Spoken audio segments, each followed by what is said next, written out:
Ramadan, Ramadan, Ramadan di hati. Ramadan, Ramadan, ku mohon. Bismillahirrahmanirrahim. Assalamualaikum warahmatullahi wabarakatuh. Alhamdulillahirabbil alamin. Wabihi nasta'in ala umurid dunia waddin wa ala alihi wa ashabihi ajma'in amma ba'du.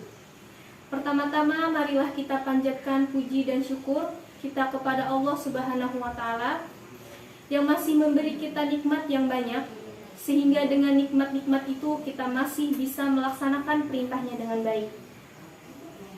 Salawat serta salam semoga selalu tercurahkan kepada Nabi Muhammad SAW, yang dengan perjuangan beliau dan para sahabatnya, kita bisa merasakan manisnya iman dan indahnya Islam. Tidak juga kepada keluarganya, para sahabatnya, dan juga para pengikutnya hingga akhir zaman kelak. Amin ya rabbal alamin. Pada kesempatan yang berbahagia ini, saya akan menyampaikan kultum tentang ikhlas. Mungkin semua orang tahu apa yang namanya ikhlas. Sering orang yang mengartikan ikhlas dengan melakukan sesuatu tanpa imbalan apa-apa. Dalam agama kita, ikhlas adalah melakukan sesuatu karena Allah. Ikhlas sendiri terdapat dalam praktek-praktek kehidupan kita sehari-hari, contohnya ikhlas dalam bekerja, ikhlas dalam beramal, ikhlas dalam mengajar, bahkan ikhlas dalam beribadah dan lain sebagainya.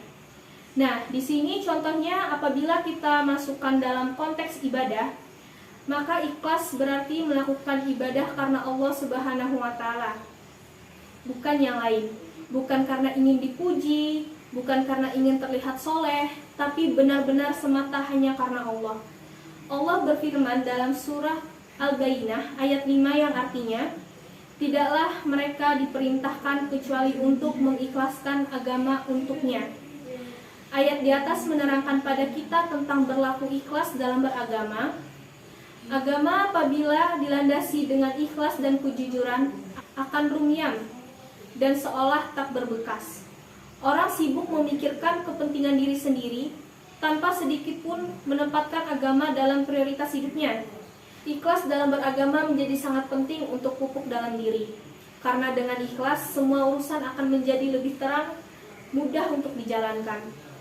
Ikhlas juga menjadi penting untuk dipraktikkan dalam setiap amalan yang kita lakukan, tidak sah di mata Allah apabila tidak tanpanya. Dalam hadis yang diriwayatkan oleh Imam Muslim dalam kitab Sahih Muslim diceritakan tentang suatu perkara yang akan terjadi nanti pada hari akhir di hadapan Allah. Nanti di hadapan Allah ada seorang hamba ditanya oleh Allah, "Apa yang telah kamu lakukan wahai hambaku?" Ia menjawab, "Saya berjuang dan berperang demi Engkau ya Allah, sehingga saya mati syahid." Allah berkata, "Dusta kamu, sebenarnya kamu berperang bukan karenaku, melainkan agar disebut orang yang berani.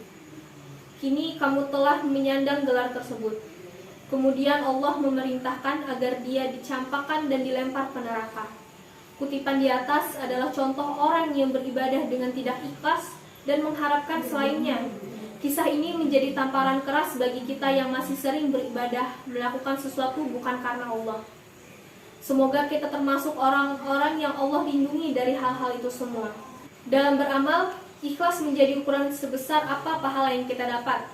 Semakin ikhlas seseorang dalam beramal, semakin besar juga balasan yang ia dapatkan. Semakin murni karena Allah dia melakukan sesuatu, semakin bernilai amalan itu di sisi Allah Subhanahu wa taala. Setelah kita memahami isi dari berlaku ikhlas, maka marilah kita memupuk dan melatih diri kita untuk ikhlas dalam segala hal, sehingga apa yang telah Rasulullah siarkan dalam hadisnya tidak terjadi pada kita. Amin, amin ya rabbal alamin. Mungkin sekian dari saya, semoga apa yang telah saya sampaikan bisa bermanfaat bagi kita semua. Mungkin sekian dari saya, semoga apa yang saya sampaikan bermanfaat bagi kita semua. Karena sejatinya kebenaran hanya milik Allah dan kesalahan adalah dari diri saya sendiri. Wabillahi taufiq wal hidayah. Wassalamualaikum warahmatullahi wabarakatuh.